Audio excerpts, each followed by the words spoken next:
बिस्मिल्लाहिर्रहमानिर्रहीम। अस्सलाम वालेकुम।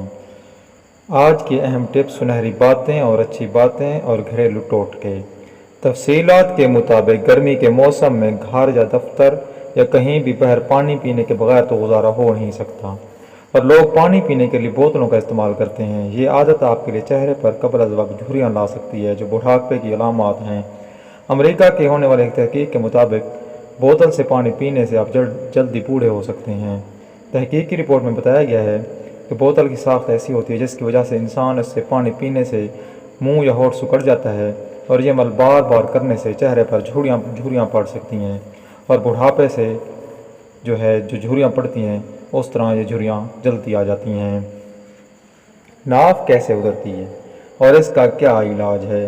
हो सकता है कभी आपने किसी को ये कहते हुए सुना हो कि मेरी नाफ उतर गई है या अपनी जगह से हट गई है, मगर क्या ये बाकी कोई आर्जा है? एलोपैथिक और दीगर में दर हकीकत नाफ का अपनी जगह से हिल जाने का कोई जिक्र मौजूद नहीं। ताहम ये बात दुरुस्त है कि मसला लाक हो सकता है। इसकी आम वजह आमतौर पर भारी वजन उठाना, मामूल से हटकर सख्त मेहनत और खाना ना खाना हो सकता है। आम तौर पर इसके अलामत पेट में दर्द, मैदे के मसाइल, खाने की ख्वाहिश ख़त्म हो जाना वगैरह हो सकती हैं। नाफ उतरने की तशख़ीस कैसे करें? क्या आपको लगता है कि सुबह नाश्ते से पहले अंगूठे को नाफ पर रखें और वहाँ वाइब्रेशन या धड़कन का एहसास हो तो नाफ अपनी जगह पर मौजूद है। दूसरी सूरत में अगर धड़कन ना हो तो समझ जाएं नाफ टल चुकी है या हट चुकी है।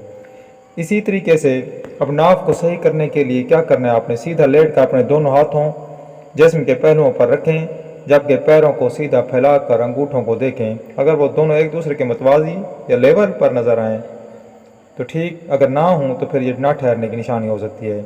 इलाज क्या है? एक बेहतरीन इलाज खुश्क चाय की पत्ती है।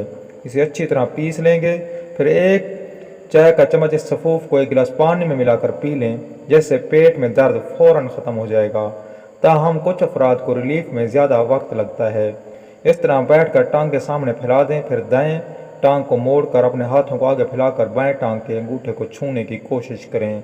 ये एक आसान तरीका है और 7 बार इस अमल को आपने दोहराना है। इसके बाद दोनों टांगों को सीधा फैला लें और इस बार बाएं टांग को मोड़कर दाएं टांग के अंगूठे को छुएं। ये अमल भी 7 बार दोहराना है। इस वर्जिश से आपकी नाफ वापस लौट आएगी। एक और तरीका यह है कि मुतासरा हिस्से पर मालिश करें, जिससे पेट का दर्द कम होगा। चंद दिनों में नाफ अपनी जगह पर वापस आएगी। उम्मीद है आपको आज की वीडियो बहुत अच्छी लगी होगी। इस तरह की वीडियोज़ के लिए हमारे चैनल को सब्सक्राइब करें। अपना ख्याल रखें। अल्लाह हाफिज़।